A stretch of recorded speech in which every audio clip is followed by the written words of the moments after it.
Bismillahirrahmanirrahim. Assalamualaikum warahmatullahi wabarakatuh. Sebelumnya perkenalkan, saya Agustina, mahasiswi farmasi dari Universitas Harapan Bangsa Purwokerto dari kelas 6B.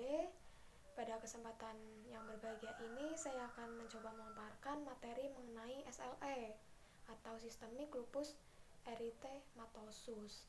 Pada kesempatan ini, poin yang saya akan bahas ada 7. Yang pertama ada definisi, kemudian ada etiologi, kemudian ada diagnosis, gambaran klinis, patofisiologi, tujuan terapi, dan yang terakhir yaitu farmakoterapi. Oke, langsung saja kita menuju ke poin yang pertama, yaitu definisi. Apa itu SLE? SLE ini merupakan penyakit autoimun yang kompleks ditandai oleh adanya autoantibodi terhadap inti sel dan melibatkan banyak sistem organ dalam tubuh. Karakteristik dari penyakit ini adalah inflamasi kronis dengan adanya periode remisi dan reaktivasi. Kemudian untuk poin yang kedua yaitu etiologi.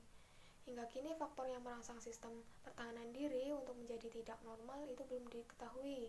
Namun terdapat banyak bukti bahwa SLE ini bersifat multifaktor yang mencakup genetik, infeksi, lingkungan, bisa juga stres, cahaya matahari, kemudian faktor resiko lainnya yaitu hormon, imunitas, dan obat-obatan. Kemudian untuk poin yang ketiga yaitu diagnosis menurut ACR. Yang pertama ada ruam malar atau butterfly rash. Kemudian ada bercak diskoid, ada fotosensitif, kemudian ulkus mulut, artritis, serositif, gangguan ginjal, ada gangguan saraf, gangguan darah, gangguan imunologi, kemudian antibodi anti nuklear atau tes NA ya. Kemudian untuk gambaran klinisnya bagaimana? Untuk gambaran klinis SLE ini sangat bervariasi, baik dalam keterlibatan organ pada suatu waktu maupun keparahan manifestasi penyakit pada organ tersebut. Keparahan dapat bervariasi dari ringan ke sedang hingga parah atau bahkan membahayakan hidup. Karena perbedaan multisistem dari manifestasi klinisnya, lupus ini telah menggantikan sifilis sebagai grid imitator. Itu untuk gambaran klinis dari SLE. Kemudian untuk poin yang selanjutnya ada patofisiologi. Ini ada faktor lingkungan, genetik, neuroendokrin, hormonal, yaitu gangguan imunitas ya. Saya akan mencoba menjelaskan. Genetik berperan dalam perkembangan penyakit, hormon seks, aksis HPA, dan gangguan sistem imun seperti gangguan bersihan sel apoptosis dan kompleks imun mendukung kejadian SLE ini. Gangguan toleransi imun, peningkatan antigen, kemudian peningkatan sel T, ada defek kontrol sel B, dan pergeseran respon imun dari TH1 ke TH2 mengakibatkan ketidakseimbangan sitokin, hiperaktivitas sel B, dan produksi autoantibodi yang patogen. Selain itu, faktor lingkungan mendukung percepatan onset penyakit. Itu untuk patofisiologi dari lupus sendiri. Kemudian, apa sih tujuan dari terapi SLE ini? Yaitu untuk mengurangi gejala dan melindungi organ dengan mengurangi peradangan dan atau tingkat aktivitas autoimun di tubuh. Kemudian poin selanjutnya yaitu farmakoterapi.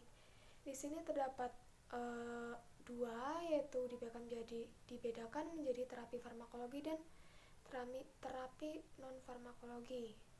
Saya jelaskan terlebih dahulu untuk terapi farmakologinya, yaitu bisa menggunakan NSAID yang fungsinya untuk mengurangi peradangan dan nyeri pada otot, sendi, dan jaringan lainnya. Apa saja dari NSAID ini? Yaitu bisa diberikan aspirin, ibuprofen, naproxen, sulindac, gitu ya. Yang kedua ada obat anti malaria, yaitu ada hidroksikloroquin. Tidak asing lagi ya untuk hidroksikloroquin ini. Obat ini efektif untuk pasien SLE dengan kelemahan penyakit kulit dan sendi. Efek sampingnya apa saja? Di sini ada efek samping dari obat tersebut yaitu diare, tidak enak perut, perubahan pigmen mata. Obat ini juga berguna untuk mencegah pembukaan darah atau antiplatelet ya, berarti. abnormal yang luas. Untuk penyakit kulit yang resisten bisa diberikan dengan kloroquine atau quinacrin. Bisa dikombinasikan dengan dihidroksikloroquine. Kemudian ada imunosupresan. Ini contohnya ada metosetrat, azathioprin, kemudian ada siklophosphamid, chlorambucil, dan siklosporin. Itu untuk imunosupresan karena penyakit ini berhubungan dengan autoimun, jadi diberikan imunosupresan. Kemudian untuk terapi non-farmakologinya, yang pertama menghindari sinar matahari atau menutupinya dengan pakaian yang melindungi dari sinar matahari, bisa efektif mencegah masalah yang disebabkan fotosensitif. Kemudian yang kedua ada penurunan berat badan pada pasien yang obesitas dan kelebihan berat badan. Tujuannya apa? Untuk mengurangi beberapa efek dari penyakit ini, khususnya ketika ada masalah dengan persendian. Itu untuk farmakoterapi dari SLE sendiri. Oke, hanya itu yang dapat saya sampaikan. Kurang lebihnya saya mohon maaf. Semoga bermanfaat. Wassalamualaikum warahmatullahi wabarakatuh.